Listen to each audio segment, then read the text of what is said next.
So I watched a video clip, and this pro-life woman was arguing that birth control is similar to abortion in the sense that it is preventing a child from being born.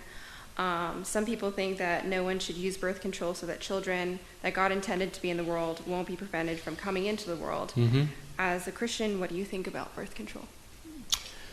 Well, it's good and bad, and probably it's resulted in more bad, tell you the truth. Okay. It's made sex separate from children, and it's led to a bunch of promiscuity. I even have affinity with people who say birth control has created all these problems. They're right. Mm-hmm. And now I know that's inconvenient for people when you say that, but it's right.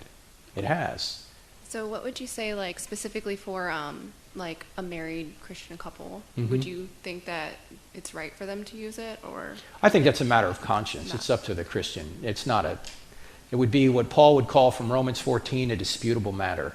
Okay. It's not explicitly mentioned in Scripture. You know, he talks about drinking wine, eating meat sacrificed to idols, right? He said, if you have a conviction on it, fine, but don't put your conviction on somebody else. Yeah. So I think it's a matter of personal choice in that regard, your own conscience. Okay, All right? thank you. Thank you. Good question. Birth control separates sex from children. What kind of moron still talks like this in 2023?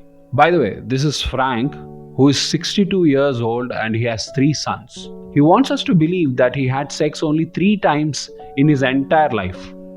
And on top of that, his website says that he has 2 grandchildren.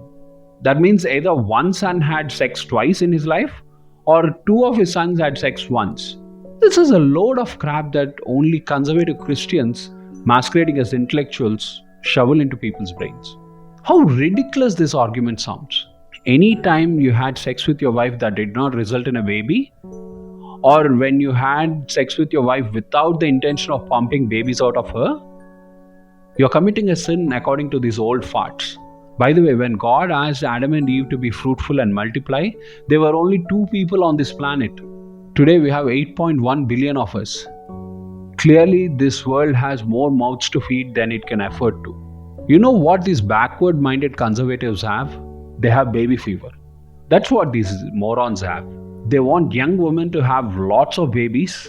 Like in olden days when women had 10 to 12 children. Women shouldn't have careers or education or any other goals in life. They should stay at home and be like baby dispensers giving birth to children. If these clowns had their way, they would outlaw birth control along with other contraceptives. What did he say? That birth control is causing promiscuity. So there was no sin before 1920s when the birth control was invented. There were no brothels, there were no extramarital affairs. There were no white Christian men who had children with their slaves. If it wasn't for birth control, all those perverts would have illegitimate children still running around. And what kind of idiot agrees with those religious fanatics who think birth control is the cause of all problems? Dear brothers and sisters, do not listen to clowns like Frank, whose agenda is to keep women at home, bearing children and raising them. Birth control and other forms of contraceptives are not the monsters these religious nut jobs are making them out to be. Nowadays, a normal couple cannot afford to raise more than 1 or 2 children. And sex is not just to make babies like this moron said. It helps to build a connection between your spouse or partner.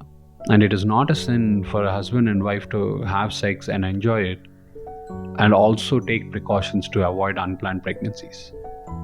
In fact, it is the responsible thing for any man or woman to do, and God will certainly understand.